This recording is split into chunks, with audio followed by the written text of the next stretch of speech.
Hi students, welcome to Anu educational studies. 7ನೇ ತರಗತಿ ಗಣಿತ ಭಾಗ 1 ಅಧ್ಯಾಯ 2 ಅಂಕಗಣಿತದ ಉಕ್ತಿಗಳು. ಈ ವಿಡಿಯೋದಲ್ಲಿ ನಾವು ಪೇಜ್ ನಂಬರ್ 40, 41 ಮತ್ತು 42ರಲ್ಲಿರುವಂತಹ ಎಲ್ಲ ಪ್ರಶ್ನೆಗಳಿಗೆ ಉತ್ತರಿಸೋಣ. ಪೇಜ್ ನಂಬರ್ 40 ಗಮನಿಸಿ. ಆವರಣಗಳನ್ನು ತೆಗೆಯುವುದು ಎಂದು ಕೊಟ್ಟಿದ್ದಾರೆ. ಮೊದಲನೆಯದಾಗಿ ಉದಾಹರಣೆ 15. ಲಾಮು ಮತ್ತು ನೋರ್ಬೋ ಒಂದು ಹೋಟೆಲ್ಗೆ ಹೋದರು. ಪ್ರತಿಯೊಬ್ಬರು ಒಂದು ತರಕಾರಿ ಕಟ್ಲೆಟ್ ಮತ್ತು ಒಂದು ರಸಗುಲ್ಲ ಆರ್ಡರ್ ಮಾಡಿದರು. ಒಂದು ತರಕಾರಿ ಕಟ್ಲೆಟ್ ಬೆಲೆ 43 ರೂಪಾಯಿ ಮತ್ತು ಒಂದು ರಸಗುಲ್ಲ ಬೆಲೆ 24 ರೂಪಾಯಿ. ಅವರು ಪಾವತಿಸಬೇಕಾದ ಮೊತ್ತಕ್ಕೆ ಒಂದು ಉಕ್ತಿ ಬರೆಯಿರಿ ಎಂದು ಕೊಟ್ಟಿದ್ದಾರೆ. ಇಲ್ಲಿ ಉತ್ತರವನ್ನ ನೋಡಿ, ಉತ್ತರವನ್ನು ಕೂಡ ಅವರು ಬರೆಯುತ್ತಾ ಹೋಗಿದ್ದಾರೆ. ಅವರಿಬ್ಬರು ಒಂದು ತರಕಾರಿ ಕಟ್ಲೆಟ್ ಮತ್ತು ಒಂದು ರಸಗುಲ್ಲ ತೆಗೆದುಕೊಂಡಿದ್ದಾರೆ. ಲಾಮೋ ಮತ್ತು ನೋರ್ಬೋ ಎನ್ನುವರು ಹೋಟೆಲ್ಗೆ ಹೋಗಿ ತರಕಾರಿ ಕಟ್ಲೆಟ್ ಮತ್ತು ರಸಗುಲ್ಲವನ್ನು ತೆಗೆದುಕೊಂಡಿದ್ದಾರೆ. ತರಕಾರಿ ಕಟ್ಲೆಟ್ ಬೆಲೆ 43 ರೂಪಾಯಿ ಮತ್ತು ರಸಗುಲ್ಲ ಬೆಲೆ 24 ರೂಪಾಯಿ ಆಗಿದೆ. ಈಗ ಅವರು ಪಾವತಿಸಬೇಕಾದ ಮೊತ್ತವನ್ನು ನಾವು ಉಕ್ತಿಗಳಲ್ಲಿ ಬರೆಯಬೇಕಾಗಿದೆ. ಈಗ ನೋಡಿ, ಅವರು ಪಾವತಿಸಬೇಕಾದ ಒಟ್ಟು ಮೊತ್ತ ಎಷ್ಟು, ಇದನ್ನು ಉಕ್ತಿ 2 × 43 + 24ರಿಂದ ವಿವರಿಸಬಹುದೇ ಎಂದು ಕೊಟ್ಟಿದ್ದಾರೆ. ಇಲ್ಲಿ ನಾವು 2 × 43 + 24 ಈ ರೀತಿಯಲ್ಲಿ ಬರೆದಾಗ ಉತ್ತರ ತಪ್ಪು ಆಗುತ್ತದೆ. ಏಕೆಂದರೆ ಇಲ್ಲಿ ಕೂಡಿಸಿರುವುದನ್ನು ನೋಡಿ, ಇಲ್ಲಿ ಕೆಳಗೂ ಕೂಡ ಕೊಟ್ಟಿದ್ದಾರೆ. ಇಲ್ಲಿ 2 ವೃತ್ತಗಳನ್ನು ಹಾಕಿ 2 × 43 + 24 ಎಂದು ಕೊಟ್ಟಿದ್ದಾರೆ. ಹೀಗೆ ಮಾಡಿ ಮುಂದೆ ನೋಡಿ, ಅದನ್ನೇ ಇಲ್ಲಿ 2 ಭಾಗವಾಗಿ ವಿವರಿಸಿ ಬರೆದಿದ್ದಾರೆ. 2 × 43 ಅಂದರೆ ಬ್ರ್ಯಾಕೆಟ್ನಲ್ಲಿರುವ ಸಂಖ್ಯೆಯನ್ನು ನಾವು 2 × 43 + 24 ಇರುವುದನ್ನು 2ರಿಂದ ಪ್ರತಿಯೊಂದೊಂದು ಪದವನ್ನು ಗುಣಿಸುತ್ತೇವೆ. 2 × 43 ಮತ್ತು 2 × 24 ಈ ರೀತಿಯಾಗಿ ಮಾಡಿದಾಗ ಕೂಡ ನಾವು ಇಲ್ಲಿ ಉತ್ತರವನ್ನು ಕಂಡುಹಿಡಿಯಬಹುದಾಗಿದೆ. ಮುಂದಿನ ಪ್ರಶ್ನೆ ನೋಡಿ. ಒಬ್ಬ ಸ್ನೇಹಿತ ಸಂಗ್ಮು ಅವರೊಂದಿಗೆ ಸೇರಿಕೊಂಡು ಅದೇ ಪದಾರ್ಥಗಳನ್ನು ಆರ್ಡರ್ ಮಾಡಿದರೆ ಪಾವತಿಸಬೇಕಾದ ಒಟ್ಟು ಮೊತ್ತದ ಉಕ್ತಿ ಏನು? ಇಲ್ಲಿ ನೋಡಿ, ಒಬ್ಬ ಸ್ನೇಹಿತ ಸಂಗ್ಮು ಎನ್ನುವವರು ಅವರೊಂದಿಗೆ ಸೇರಿಕೊಂಡಿದ್ದಾನೆ. ಇಲ್ಲಿ ಇಬ್ಬರು ಸ್ನೇಹಿತರ ಜೊತೆ ಮತ್ತೊಬ್ಬ ಸ್ನೇಹಿತ ಸೇರಿಕೊಂಡು ಅದೇ ಪದಾರ್ಥಗಳನ್ನು ಅಂದರೆ ತರಕಾರಿ ಕಟ್ಲೆಟ್ ಮತ್ತು ರಸಗುಲ್ಲವನ್ನೇ ಇವನು ಕೂಡ ಆರ್ಡರ್ ಮಾಡಿದರೆ ಆ ಮೂವರು ಕೂಡ ಪಾವತಿಸಬೇಕಾದಂತಹ ಮೊತ್ತವನ್ನು ನಾವು ಕಂಡುಹಿಡಿಯುವಾಗ ಯಾವ ಉಕ್ತಿಯನ್ನು ಬಳಸುತ್ತೇವೆ ಎಂದು ಬರೆಯಬೇಕು. ಇಲ್ಲಿ ನೋಡಿ, ನೀವು ಸುಲಭವಾಗಿ ಕಂಡುಹಿಡಿಯಬಹುದು. 2 ಜನ ಆರ್ಡರ್ ಮಾಡುವಾಗ ನಾವು 2 × 43 + 24 ಅಂದರೆ 2 ಜನ ರಸಗುಲ್ಲ ಮತ್ತು ಕಟ್ಲೆಟ್ ಬೆಲೆಯನ್ನು ಗುಣಿಸಿದಂತಾಗಿದೆ. ಈಗ ಮತ್ತೊಬ್ಬ ಸ್ನೇಹಿತ ಸಂಗ್ಮು ಅವರೊಂದಿಗೆ ಸೇರಿಕೊಂಡಾಗ ಅವರು 3 ಜನ ಆಗಿದ್ದಾರೆ. ಆದ್ದರಿಂದ ನಾವು 3 × 43 + 24 ಎಂದು ಉಕ್ತಿಯನ್ನು ಬರೆಯಬಹುದು. ಬರೆಯಿರಿ. ಇಲ್ಲಿ ಉಕ್ತಿ ಮತ್ತೊಬ್ಬ ಸ್ನೇಹಿತ ಸಂಗ್ಮು ಅವರೊಂದಿಗೆ ಸೇರಿಕೊಂಡು ಅದೇ ಪದಾರ್ಥಗಳನ್ನು ಆರ್ಡರ್ ಮಾಡಿದರೆ ಪಾವತಿಸಬೇಕಾದ ಒಟ್ಟು ಮೊತ್ತದ ಉಕ್ತಿ ಏನು ಎಂದು ಕೇಳಿದ್ದಾರೆ. ಆದ್ದರಿಂದ ಉಕ್ತಿ = 3 × 43 + 24 ಎಂದು ಬರೆದುಕೊಳ್ಳಿ. ಇದು ಉಕ್ತಿಯಾಗಿದೆ. ಈಗ ಮುಂದೆ ನೋಡಿ, ಉದಾಹರಣೆ 16. ಗಣರಾಜ್ಯೋತ್ಸವದ ಪರೇಡ್ನಲ್ಲಿ ಬಾಲಕ ಸ್ಕೌಟ್ಗಳು ಮತ್ತು ಬಾಲಕಿ ಗೈಡ್ಗಳು ಜೊತೆಯಾಗಿ ಮೆರವಣಿಗೆ ನಡೆಸುತ್ತಾರೆ. ಗಣರಾಜ್ಯೋತ್ಸವದ ಪರೇಡ್ ಮಾಡುವುದನ್ನು ನೀವು ನೋಡಿದ್ದೀರಿ. ಆ ಪರೇಡ್ನಲ್ಲಿ ಬಾಲಕ ಸ್ಕೌಟ್ಗಳು ಮತ್ತು ಬಾಲಕಿ ಗೈಡ್ಗಳು ಜೊತೆಯಾಗಿ ಮೆರವಣಿಗೆ ನಡೆಸುತ್ತಿದ್ದಾರೆ. ಪ್ರತಿ ಅಡ್ಡ ಸಾಲಿನಲ್ಲಿ 5 ಸ್ಕೌಟ್ಗಳಂತೆ 4 ಅಡ್ಡ ಸಾಲುಗಳಲ್ಲಿ ಅವರು ಮೆರವಣಿಗೆ ನಡೆಸುತ್ತಿದ್ದಾರೆ. ಇಲ್ಲಿ ನೀವು ನೋಡಬಹುದು, ಕೆಳಗಡೆ ಹಳದಿ ಕಲರ್ನಲ್ಲಿ ಕೊಟ್ಟಿದ್ದಾರೆ. ಇಲ್ಲಿ 5 ಸ್ಕೌಟ್ನಂತೆ 4 ಅಡ್ಡ ಸಾಲುಗಳನ್ನು ನೀವು ನೋಡಬಹುದಾಗಿದೆ. ನಂತರ ಪ್ರತಿ ಅಡ್ಡ ಸಾಲಿನಲ್ಲಿ 5 ಗೈಡ್ಗಳಂತೆ 3 ಅಡ್ಡ ಸಾಲುಗಳಲ್ಲಿ ಅವರು ಮೆರವಣಿಗೆ ನಡೆಸುತ್ತಾರೆ. ಇಲ್ಲಿ ನೀವು ಹಸಿರು ಬಣ್ಣದಿಂದ ನೋಡಬಹುದಾಗಿದೆ. 5 ಸಾಲಿನಲ್ಲಿ ಅಂದರೆ ಪ್ರತಿ ಅಡ್ಡ ಸಾಲಿನಲ್ಲಿ 5 ಗೈಡ್ಗಳಂತೆ 3 ಅಡ್ಡ ಸಾಲುಗಳನ್ನು ನೀವು ನೋಡಬಹುದಾಗಿದೆ ಹಸಿರು ಬಣ್ಣದಲ್ಲಿ. ಈಗ ಮೆರವಣಿಗೆಯಲ್ಲಿ ಎಷ್ಟು ಸ್ಕೌಟ್ಗಳು ಮತ್ತು ಗೈಡ್ಗಳು ಪರೇಡ್ ನಡೆಸುತ್ತಿದ್ದಾರೆ, ಇಲ್ಲಿ ನಾವು ಉಕ್ತಿಯನ್ನು ಕಂಡುಹಿಡಿಯಬೇಕು. ಇಲ್ಲಿ ಪಕ್ಕದಲ್ಲಿ ನೋಡಿ, ಚಿತ್ರದಲ್ಲಿ 4 × 5 ಮತ್ತು 3 × 5 ಎಂದು ತೋರಿಸಿದ್ದಾರೆ. ಅಂದರೆ 4 × 5 ಎಂದರೆ 4 ಸಾಲು ಮತ್ತು 5 ಜನ ಇಲ್ಲಿ ಸ್ಕೌಟ್ಗಳಿದ್ದಾರೆ ಮತ್ತು 3 × 5 ಎಂದರೆ ಇಲ್ಲಿ 3 ಸಾಲು ಮತ್ತು ಅಂದರೆ 3 ಅಡ್ಡ ಸಾಲು ಮತ್ತು 5 ಜನ ಗೈಡ್ಗಳಿದ್ದಾರೆ. ಈಗ ನಾವು ಈ 2 ಸಂಖ್ಯೆಗಳನ್ನು ಅಂದರೆ ಪರೇಡ್ ನಡೆಸುತ್ತಿರುವಂತಹವರನ್ನು ಈಗ ನಾವು ಗುಣಿಸಬೇಕಾದಾಗ ಇಲ್ಲಿ ಪಕ್ಕದಲ್ಲಿ ನೋಡಿ, 4 + 3 × 5 ಇಲ್ಲಿ 3 × 5 4 × 5 ಅಲ್ಲಿ 5 ಕಾಮನ್ ಆಗಿದೆ. ಆದ್ದರಿಂದ ನಾವು 5ಅನ್ನು ಹೊರತೆಗೆದು 4 ಮತ್ತು 3ಅನ್ನು ಬ್ರ್ಯಾಕೆಟ್ನ ಒಳಗೆ ಇರಿಸೋಣ. 4 + 3 × 5 ಅಂದರೆ ಇಲ್ಲಿ ನಾವು ಪ್ರತಿಯೊಂದನ್ನು ಕೂಡ ಗುಣಿಸುವುದರ ಬದಲಾಗಿ ಈ ರೀತಿಯಾಗಿ ಸುಲಭವಾಗಿ ಉಕ್ತಿಯನ್ನು ಬರೆದು ನಾವು ಗುಣಿಸಿಕೊಳ್ಳಬಹುದು. ಈ ರೀತಿ ಮಾಡಿದಾಗಲೂ ಕೂಡ ನಾವು ಒಂದೇ ಉತ್ತರವನ್ನು ಪಡೆಯುತ್ತೇವೆ. 3 15 ಮತ್ತು 4 20. 20 + 15 ಎಂದರೆ 35 ಬರುತ್ತದೆ. ನಂತರ ಇಲ್ಲಿ ಉಕ್ತಿಯಲ್ಲಿ ನೋಡಿ 4 + 3 × 5 ಎಂದು ಕೊಟ್ಟಿದ್ದಾರೆ. ಇಲ್ಲೂ ಕೂಡ 4 + 3 ಎಂದರೆ 7 × 5 ಎಂದರೆ 5. 7 5 35. ನಾವು ಯಾವ ರೀತಿಯಿಂದ ಮಾಡಿದಾಗಲೂ ಕೂಡ ಒಂದೇ ಉತ್ತರವನ್ನು ಪಡೆಯುತ್ತೇವೆ.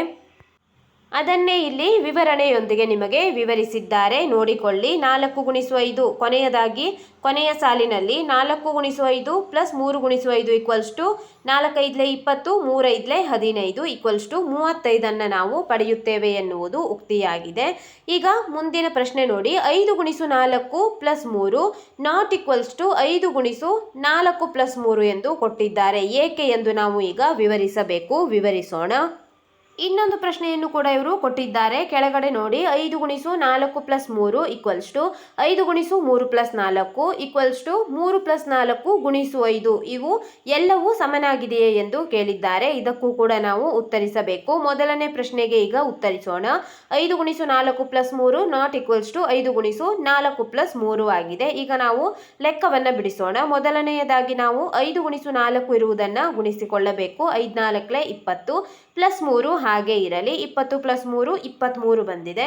ನಂತರ ಪಕ್ಕದಲ್ಲಿರುವ ಉಕ್ತಿ ನೋಡಿ. 5 × 4 + 3 ನಾವು ಬ್ರ್ಯಾಕೆಟ್ನಲ್ಲಿರುವ ಸಂಖ್ಯೆಯನ್ನು ಮೊದಲು ಇಲ್ಲಿ ಗುಣಿಸಿಕೊಳ್ಳಬೇಕು. 4 + 3 7 ಆಗಿದೆ.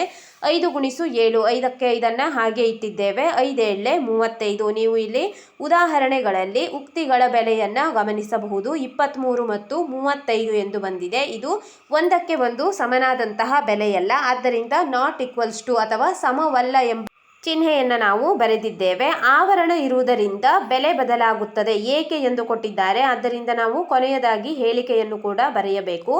ಆವರಣ ಇರುವುದರಿಂದ ಬೆಲೆ ಬದಲಾಗುತ್ತದೆ ಎಂದು ಬರೆದುಕೊಳ್ಳಿ. ನಂತರ ಈ ಎಲ್ಲ ಉಕ್ತಿಗಳು ಒಂದೇ ಆಗಿದೆಯೇ ಎಂದು ಕೇಳಿದ್ದಾರೆ. 5 × 4 + 3 5 × 3 + 4 3 + 4 × 5 ಇವು ಮೂರು ಒಂದೇ ಉಕ್ತಿಯೇ ಎಂದು ನಾವು ನೋಡೋಣ. ನೋಡಿ 5 × 4 + 3 ಇಲ್ಲಿ ಮುಂದೆ ನೋಡಿ 5 × 3 + 4 ಎಂದು ಕೊಟ್ಟಿದ್ದಾರೆ. ಇಲ್ಲಿ 4 + 3 3 + 4 ಎಂದು ಬ್ರ್ಯಾಕೆಟ್ನಲ್ಲಿ ಬದಲಾಯಿಸಿದ್ದಾರೆ. ನಾವು ಬ್ರ್ಯಾಕೆಟ್ನಲ್ಲಿ ಸಂಖ್ಯೆಗಳನ್ನು ಬದಲಾಯಿಸಿ ಕೂಡಿಸುವುದರಿಂದ ಬೆಲೆ ಬದಲಾಗುವುದಿಲ್ಲ. 3 + 4 ಎಂದರೂ ಕೂಡ 7 ಬರುತ್ತದೆ. 4 + 3 ಎಂದರೂ ಕೂಡ 7 ಬರುತ್ತದೆ. ಮೊದಲನೇ ಸಂಖ್ಯೆ ಅಥವಾ ಮೊದಲನೇ ಉಕ್ತಿ ಎರಡನೇ ಉಕ್ತಿಗೆ ಇಲ್ಲಿ ಸಮನಾಗಿದೆ. ಮೂರನೇ ಉಕ್ತಿ ನೋಡಿ 3 + 4 × 5. ಇಲ್ಲಿ ಮೊದಲನೇ ಉಕ್ತಿ 5 × 4 + 3 ಇತ್ತು. ಮೂರನೇ ಉಕ್ತಿ 3 + 4 × 5. ಇಲ್ಲಿ ಬ್ರ್ಯಾಕೆಟ್ನಲ್ಲಿರುವ ಸಂಖ್ಯೆ ಮತ್ತು 5 ಅದಲು ಬದಲು ಮಾಡಿದ್ದಾರೆ. ಅಂದರೆ ಪರಿವರ್ತನೀಯವನ್ನು ಇಲ್ಲಿ ಮಾಡಲಾಗಿದೆ. ಆದ್ದರಿಂದ ಇಲ್ಲಿ ಈ ಉತ್ತರವು ಕೂಡ ಒಂದೇ ಆಗುತ್ತದೆ. 5 × 4 + 3 ಎಂದರೆ 5 × 4 + 3 7 ಆಗುತ್ತದೆ. 7 5 35. ಎರಡನೇ ಉಕ್ತಿಯಲ್ಲೂ ಕೂಡ 5 × 3 + 4 ಎಂದರೂ ಕೂಡ 7 7 5 35. ಮೂರನೇ ಉಕ್ತಿ 3 + 4 ಎಂದರೆ 7 7 × 5 ಕೂಡ 35. ಆದ್ದರಿಂದ ಇಲ್ಲಿ ಎಲ್ಲ ಉಕ್ತಿಗಳ ಬೆಲೆಯೂ ಕೂಡ ಒಂದೇ ಆಗಿದೆ. ಕೊನೆಯದಾಗಿ ಬರೆಯಿರಿ. ಹೌದು, ಎಲ್ಲ ಉಕ್ತಿಯ ಬೆಲೆ ಒಂದೇ ಆಗಿದೆ. ಇಲ್ಲಿ ನೋಡಿ ನಿಮಗೆ ಒಂದು ಉದಾಹರಣೆಯನ್ನು ಕೊಟ್ಟಿದ್ದಾರೆ. 98 10 ಬಾರಿ ಕೂಡಿಸಲಾಗಿದೆ ಮತ್ತು ಪಕ್ಕದಲ್ಲಿ 98 3 ಬಾರಿ ಕೂಡಿಸಲಾಗಿದೆ. ಅಂದರೆ ನಾವು ಸ್ಪಷ್ಟವಾಗಿ ಏನನ್ನು ನೋಡಬಹುದು ಎಂದರೆ 98 ಒಮ್ಮೆ 10 ಬಾರಿ ಕೂಡಿಸಿದ್ದಾರೆ ಮತ್ತು 98 ಒಮ್ಮೆ 3 ಬಾರಿ ಕೂಡಿಸಿದ್ದಾರೆ ಎಂಬುದನ್ನು ಇಲ್ಲಿ 10 × 98 ಅಂದರೆ 98 10 ಬಾರಿ ಗುಣಿಸಲಾಗಿದೆ ಪ್ಲಸ್ 3 × 98 ಎಂದರೆ 98 3 ಬಾರಿ ಗುಣಿಸಲಾಗಿದೆ ಎಂಬುದು ಅರ್ಥವಾಗಿದೆ. ಇಲ್ಲಿ ನೋಡಿ 98 98 ಕಾಮನ್ ಆಗಿದೆ. 10 + 3 ನಾವು ಬ್ರ್ಯಾಕೆಟ್ನಲ್ಲಿ ಇರಿಸಿ. 2ರಿಂದ ಕಾಮನ್ ಆಗಿರುವ ಸಂಖ್ಯೆ ಯಾವುದು? 2ರಿಂದ ಕಾಮನ್ ಆಗಿರುವ ಸಂಖ್ಯೆ ಇಲ್ಲಿ 98. ಆದ್ದರಿಂದ 10 + 3 × 98 ಈ ರೀತಿಯಾಗಿಯೂ ಕೂಡ ನಾವು ಇಲ್ಲಿ ಬರೆಯಬಹುದಾಗಿದೆ. ಇದನ್ನೇ ಇಲ್ಲಿ 10 + 3 × 98 ಈಗ 10 × 98 ಅಂದರೆ ಮೊದಲನೇ ಸಂಖ್ಯೆ 10 ಇದೆ, 10 × 98 ಮತ್ತು ಎರಡನೇ ಸಂಖ್ಯೆ 3 ಇದೆ, 3 × 98. ಇಲ್ಲಿ ಮೇಲಿನ ಸಂಖ್ಯೆಯನ್ನೇ ನಾವು ಕೆಳಗೂ ಕೂಡ ಪಡೆಯುತ್ತಿದ್ದೇವೆ. ಆದ್ದರಿಂದ ಇಲ್ಲಿ ಮೇಲಿನ ರೂಪದಲ್ಲಿ ಕಾಣಬಹುದು. ಗುಣಲಕ್ಷಣಗಳನ್ನು ಇಲ್ಲಿ ನೋಡಿದಾಗ ಎಲ್ಲ ಗುಣಲಕ್ಷಣಗಳು ಕೂಡ ಒಂದೇ ಆಗಿರುತ್ತದೆ. ಇಲ್ಲಿ ನಾವು ಉಕ್ತಿಯನ್ನು ಬರೆಯುವ ರೀತಿಯನ್ನು ತೋರಿಸಿದ್ದೇವೆ. ಉಕ್ತಿಯನ್ನು 10×98 ಪ್ಲಸ್ 3×98 ಎಂದು ಬರೆಯುವ ಬದಲಾಗಿ ಕಾಮನ್ ಆಗಿರುವ ಉಕ್ತಿ ಅಥವಾ ಕಾಮನ್ ಆಗಿರುವ ಪದ 98ಅನ್ನು ಹೊರಗೆ ತೆಗೆದು ನಾವು ಬೇರೆ ಬೇರೆ ಸಂಖ್ಯೆಗಳನ್ನು ಕೂಡಿಸಿ ಬರೆದಿದ್ದೇವೆ. ಇಲ್ಲಿ ಮುಂದೆ ಇನ್ನೊಂದು ಉದಾಹರಣೆಯನ್ನು ಕೊಟ್ಟಿದ್ದಾರೆ, ನೋಡೋಣ. ಇಲ್ಲಿ ನೋಡಿ, 10ಅನ್ನು 14 ಬಾರಿ ಕೂಡಿಸಿದ್ದರಿಂದ ಪುನಃ 10 6ಗಳನ್ನು ಕಳೆದಿದ್ದಾರೆ. ಇದನ್ನು ನೀವು ಹೇಗೆ ಬರೆಯಬಹುದು ಎಂದು ನೋಡಿ. ಸ್ಪಷ್ಟವಾಗಿ 14 - 6 = 8 ಬಾರಿ 10 ಆಗಿದೆ ಎಂದು ಬರೆದಿದ್ದಾರೆ. ಅಂದರೆ 14 × 10. ಇಲ್ಲಿ ನೋಡಿ, 10ಅನ್ನು ನಾವು 8 ಬಾರಿ ಗುಣಿಸಿದ್ದೇವೆ. ಇದನ್ನು ಸುಲಭವಾಗಿ ಬರೆಯುವ ರೀತಿಯನ್ನು ನೋಡೋಣ.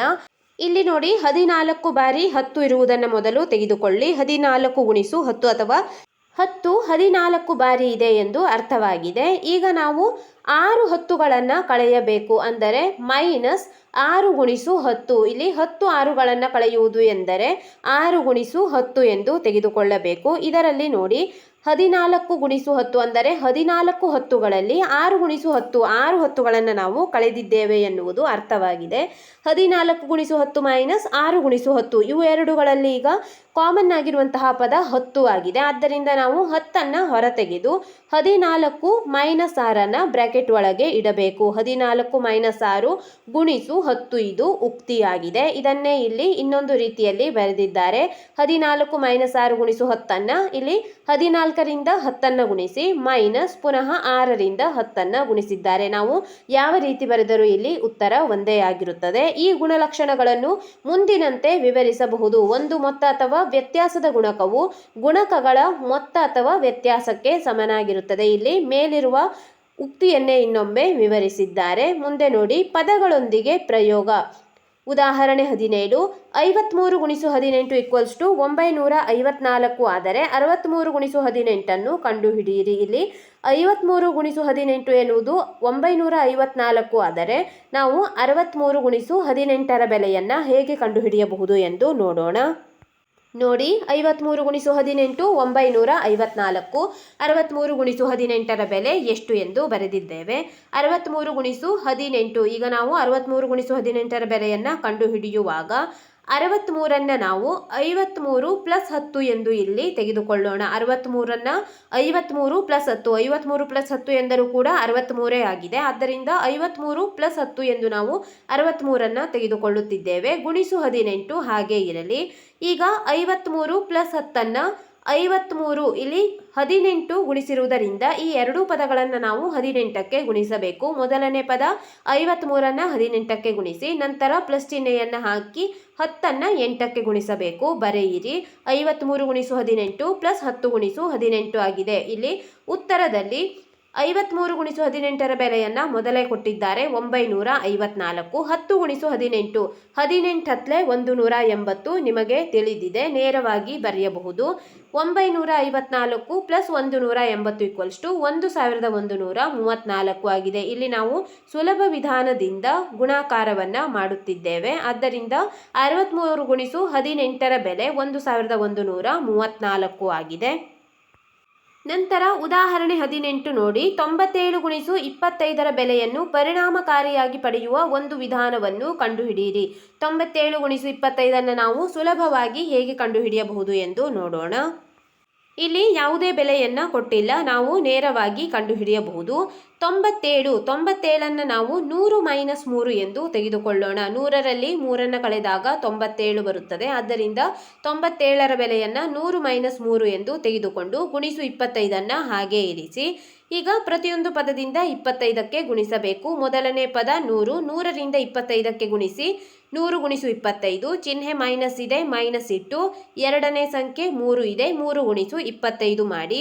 25 × 100 ಎಂದರೆ 25 ಅಂದರೆ 25, 2 0ಗೆ 2 0, 2500 ಬಂದಿದೆ. ಮೈನಸ್ 25 3 75, 2500 ಮೈನಸ್ 75, 2500ರಲ್ಲಿ 75ಅನ್ನು ಕಳೆದಾಗ 2425 ಬಂದಿದೆ. ಇದು 97 × 25ರ ಗುಣಲಬ್ಧ. ಮುಂದಿನ ಪ್ರಶ್ನೆ, ಮುಂದಿನ ಗುಣಲಬ್ಧಗಳನ್ನು ಕಂಡುಹಿಡಿಯಲು ಇದೇ ವಿಧಾನವನ್ನು ಉಪಯೋಗಿಸಿ. ಇಲ್ಲಿ ಸುಲಭವಾದ ಗುಣಾಕಾರ ವಿಧಾನ ಅಂದರೆ ಹಿಂದೆ ಮಾಡಿರುವಂತಹ ಗುಣಾಕಾರ ವಿಧಾನಗಳನ್ನೇ ನಾವು ಉಪಯೋಗಿಸಿಕೊಂಡು ಇಲ್ಲಿ ಕೊಟ್ಟಿರುವಂತಹ ಪ್ರಶ್ನೆಗಳಿಗೆ ಗುಣಲಬ್ಧಗಳನ್ನು ಕಂಡುಹಿಡಿಯೋಣ. ಪ್ರಶ್ನೆ ನಂಬರ್ ಎ 95 ಗುಣಿಸು 8 ಎಂದು ಕೊಟ್ಟಿದ್ದಾರೆ. ಇಲ್ಲಿ ನೀವು ನೋಡಿ 95, 104, 49 ಈ ರೀತಿಯ ಸಂಖ್ಯೆಗಳನ್ನು ಅವುಗಳ 10ರ ಸಮೀಪದಲ್ಲಿ ನಾವು ಪ್ಲಸ್ ಮಾಡಬೇಕೆ ಅಥವಾ ಮೈನಸ್ ಮಾಡಬೇಕೆ ಎಂದು ಊಹಿಸಬೇಕು. ಮೊದಲನೆಯದಾಗಿ 95ಅನ್ನು ನೋಡಿ, 95ರ 10ರದ ಸಮೀಪದ ಬೆಲೆ ಎಂದರೆ ನಾವು 100 ಎಂದು ತೆಗೆದುಕೊಳ್ಳಬಹುದು. 100ರಲ್ಲಿ 100 ಮೈನಸ್ 5 ಎಂದು ತೆಗೆದುಕೊಳ್ಳಬೇಕಾಗುತ್ತದೆ. ಆಗ 95 ಬರುತ್ತದೆ. 104ನ 100 ಪ್ಲಸ್ 4 ಎಂದು ಮತ್ತು 49ನ 50 ಮೈನಸ್ 1 ಎಂದು ನಾವು ತೆಗೆದುಕೊಳ್ಳಬೇಕು. ಹೀಗೆ ತೆಗೆದುಕೊಂಡಾಗ ನಾವು ಸುಲಭವಾಗಿ ಗುಣಾಕಾರಗಳನ್ನು ಮಾಡಬಹುದು. ಈಗ ಎ ಪ್ರಶ್ನೆ ಮಾಡೋಣ. 95 ಗುಣಿಸು 8 ನೋಡಿ, 95 ಗುಣಿಸು 8 ಈಕ್ವಲ್ಸ್ ಟು 100 ಮೈನಸ್ 5. 95ಅನ್ನು 100 ಮೈನಸ್ 5 ಎಂದು ತೆಗೆದುಕೊಳ್ಳುತ್ತಿದ್ದೇವೆ. 100ರಲ್ಲಿ 5ಅನ್ನು ಕಳೆದಾಗ 95 ಬರುತ್ತದೆ. ಗುಣಿಸು 8 ಹಾಗೆ ಇರಲಿ. ಪ್ರತಿಯೊಂದು ಪದದಿಂದ 8ಅನ್ನು ಗುಣಿಸಬೇಕು. 100 ಗುಣಿಸು 8 ಮೈನಸ್ ಎರಡನೇ ಪದ 5 ಇದೆ. 5 ಗುಣಿಸು 8 ಎರಡು ಪದಗಳಿಂದ ನಾವು 8ಅನ್ನು ಗುಣಿಸುತ್ತಿದ್ದೇವೆ. 100 ಗುಣಿಸು 8 100 ಎಂಟ್ಲೆ 800 ಮೈನಸ್ 5 ಎಂಟ್ಲೆ 40. 800ರಲ್ಲಿ 40ಅನ್ನು ಕಳೆದಾಗ 760 ಬಂದಿದೆ. ಇದು 95 ಗುಣಿಸು 8ರ ಗುಣಲಬ್ಧ. ಎರಡನೇ ಪ್ರಶ್ನೆ 104 ಗುಣಿಸು 15. 104ಅನ್ನು ನಾವು ಮೊದಲೇ ಹೇಳಿದಂತೆ 100 ಪ್ಲಸ್ 4, 100ಕ್ಕೆ 4ಅನ್ನು ಕೂಡಿಸಿದಾಗ 4 ಬರುತ್ತದೆ. 100 ಪ್ಲಸ್ 4 ಗುಣಿಸು 15 ಹಾಗೆ ಇರಲಿ. ಈಗ ಬ್ರ್ಯಾಕೆಟ್ನಲ್ಲಿರುವ ಎರಡು ಪದಗಳನ್ನು ಕೂಡ ನಾವು 15ಕ್ಕೆ ಗುಣಿಸಬೇಕು. 100 ಗುಣಿಸು 15 ಪ್ಲಸ್ 4 ಗುಣಿಸು 15 ಅಥವಾ 15 ಗುಣಿಸು 4 ಎಂದು ಕೂಡ ಬರೆಯಿರಿ. 100 ಗುಣಿಸು 15, 15 ಅಂದರೆ 15, 2 ಸೊನ್ನೆಗೆ 2 ಸೊನ್ನೆ, 1500 ಪ್ಲಸ್ 15 4 60. 1500 ಪ್ಲಸ್ 60 ಈಕ್ವಲ್ಸ್ ಟು 1560 ಆಗಿದೆ. ಪ್ರಶ್ನೆ ನಂಬರ್ 3 49 ಗುಣಿಸು 50. 49ಅನ್ನು ಈಗ ನಾವು 50 ಮೈನಸ್ 1 ಎಂದು ತೆಗೆದುಕೊಳ್ಳಬಹುದು. 50ರಲ್ಲಿ 1ಅನ್ನು ಕಳೆದಾಗ 49 ಬರುತ್ತದೆ. ಗುಣಿಸು 50 ಹಾಗೆ ಇರಲಿ. ಈಗ ಈ ಎರಡು ಸಂಖ್ಯೆಗಳನ್ನು ಬ್ರ್ಯಾಕೆಟ್ನಲ್ಲಿರುವ ಎರಡು ಸಂಖ್ಯೆಗಳನ್ನು ನಾವು 50ಕ್ಕೆ ಗುಣಿಸಬೇಕು. ಮೊದಲನೇ ಸಂಖ್ಯೆ 50, 50ರಿಂದ 50ಅನ್ನು ಗುಣಿಸಿ 50 ಗುಣಿಸು 50 ಮೈನಸ್ ಎರಡನೇ ಸಂಖ್ಯೆ 1 ಇದೆ. 1 ಗುಣಿಸು 50. 50 ಇಲ್ಲಿ 5 5 25 ಬರುತ್ತದೆ. 50ರಲ್ಲಿ 1 ಸೊನ್ನೆ, ಈ 50ರಲ್ಲಿ 1 ಸೊನ್ನೆ, 2 ಸೊನ್ನೆ ಇದೆ. 2 ಸೊನ್ನೆಯನ್ನು ಇರಿಸಿ 2500 ಆಗಿದೆ. ಮೈನಸ್ 1 ಗುಣಿಸು 50 ಎಂದರೆ 51 50. 2500ರಲ್ಲಿ 50ಅನ್ನು ಕಳೆದಾಗ 2450 ಬಂದಿದೆ. ಇದು 49 ಗುಣಿಸು 50ರ ಗುಣಲಬ್ಧ. ಈ ವಿಡಿಯೋದಲ್ಲಿ ನಾವು ಪೇಜ್ ನಂಬರ್ 42ರಲ್ಲಿರುವಂತಹ ಎಲ್ಲ ಪ್ರಶ್ನೆಗಳಿಗೆ ಉತ್ತರಿಸಿದ್ದೇವೆ. ಮುಂದಿನ ವಿಡಿಯೋದಲ್ಲಿ ಪೇಜ್ ನಂಬರ್ 43ರಿಂದ ಇನ್ನುಳಿದಂತಹ ಪೇಜ್ಗಳಲ್ಲಿರುವಂತಹ ಎಲ್ಲ ಪ್ರಶ್ನೆಗಳಿಗೆ ಉತ್ತರಿಸೋಣ. ನಮ್ಮ ಅನು ಎಜುಕೇಷನಲ್ ಸ್ಟಡೀಸ್ನಲ್ಲಿ 7ನೇ ತರಗತಿ ಗಣಿತ ಭಾಗ 1ರ ಎಲ್ಲ ಪಾಠಗಳ ಅಭ್ಯಾಸದ ಪ್ರಶ್ನೋತ್ತರಗಳನ್ನು ಬಿಡಿಸಲಾಗುವುದು. ನೀವು ಎಲ್ಲ ಪಾಠಗಳ ಅಭ್ಯಾಸದ ಪ್ರಶ್ನೋತ್ತರಗಳಿಗಾಗಿ ನಮ್ಮ ಚಾನೆಲ್ನ ಪ್ಲೇಲಿಸ್ಟ್ 7ನೇ ತರಗತಿ ಗಣಿತ ಭಾಗ 1 ಅಭ್ಯಾಸ ಪ್ರಶ್ನೋತ್ತರಗಳು ಇದನ್ನು ಗಮನಿಸಬಹುದಾಗಿದೆ.